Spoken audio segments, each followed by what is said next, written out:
Can a woman travel without her mahram? Would it be surprising if I told you that actually Aisha radiallahu anha and the other mothers of the believers traveled for Hajj without their mahram? So this is a question that has usually two answers. The answer that we've heard for the majority of our lives has been that a woman has to travel with a mahram, meaning her husband, her father-in-law, a male relative for her safety. And this is supported by the hadith of the Prophet ﷺ, sahih ahadith, numerous of them, which the Prophet ﷺ says a woman should not travel a travel of 3 days or more without a mahram. And in some narrations 2 days, and in some narrations 1 day. So she's not supposed to be traveling for long distances without a mahram, without a male relative there. However, some scholars, contemporary scholars and scholars of the past, including Imam Malik, had a different opinion. And so we see that even the Prophet ﷺ mentions that the glad tidings of a time when a woman will travel all the way from Hira, a faraway area, to Makkah, and she's going to do tawaf around the Kaaba, and she will be accompanied by no one, and no one will disturb her. And so this was a glad tidings that the Prophet ﷺ was giving, that there will be a time where there will be so much safety in the Arab lands that a woman can travel by herself and there will be no issues.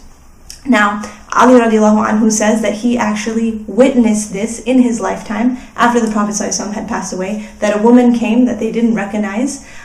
She came to Makkah and he asked her, "Where did you come from?" She said, "I came from this faraway land." "Are you alone?" "Yes, I'm alone." "And did anyone bother you?" And she said, "No one so much as even gave me a second glance." And Ali radiallahu anhu saw this as the truth of the Prophet ﷺ's statement that a woman would come all the way from a faraway land and not be bothered. Now the question is, the contemporary scholars who allow it, is they ask, what was the illah, what was the factor that made women traveling for a long distance haram unless a mahram was present? And they understood that the factor that made it haram was that her safety was not ensured. So understanding what the Prophet ﷺ said when he said 3 days or more, or 1 or 2 days or more travel, that means she was going to be doing a long travel. If a woman at that time was leaving Makkah or Madinah and traveling for 2 to 3 days, it was likely going to be throughout the desert. And what's in the desert? Nobody. If you're by yourself, you're there all alone. And so then there are people, what you'd call like desert bandits, waiting to ambush anybody who's alone. And if you're a woman who's alone, then you are easier prey, that she may be robbed, kidnapped, or even raped. And that was a reality of the time that the Prophet ﷺ lived in. And so it was a scary and unsafe environment for anyone to travel alone, and especially women, because they were easier prey. And so the Prophet ﷺ, what some scholars understand, was that the rule was in place because safety was not ensured for women. Now, what was that story I was mentioning? That one time after the Prophet ﷺ's death, actually during the caliphate of Umar radiallahu anhu, Aisha radiallahu anha and the other wives of the Prophet ﷺ wanted to make Hajj. And there was a debate, and can they make Hajj? They all didn't have their mahram with them, were able to accompany them.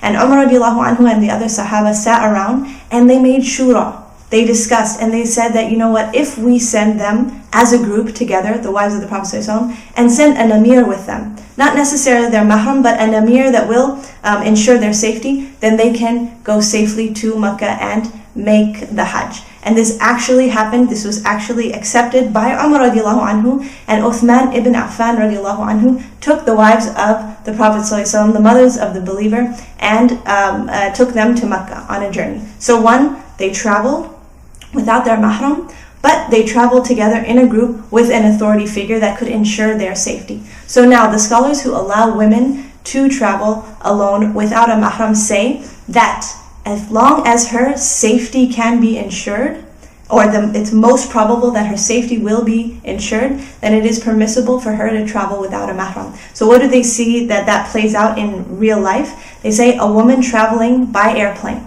She's traveling in a group of people where generally safety is ensured. There's authority figures in place that if someone was to do something wrong on the airplane, there are authority figures to take care of the matter. A woman traveling by train, by bus, by public transportation, if the destination that she is traveling to is a safe destination, and the public transport that she is going by can be ensured to be safe, then we say that the illah, the factor that made it haram for her to travel without a mahram, is now dropped, and therefore the hukum is dropped. This is a maxim in Islamic fiqh called Dawranul Hukum bil Illa, which means the dropping of a ruling because the factor which put that ruling into place has dropped. I'll give you another quick example to understand that. The Prophet ﷺ said that people or men should not wear clothes that are below their ankles because it is out of arrogance. It was something of arrogance when men had clothes that went below their ankles, showing I have so much wealth that my clothes even go beyond my ankle. However, Abu Bakr radiallahu anhu once was seen with clothes beyond his ankle.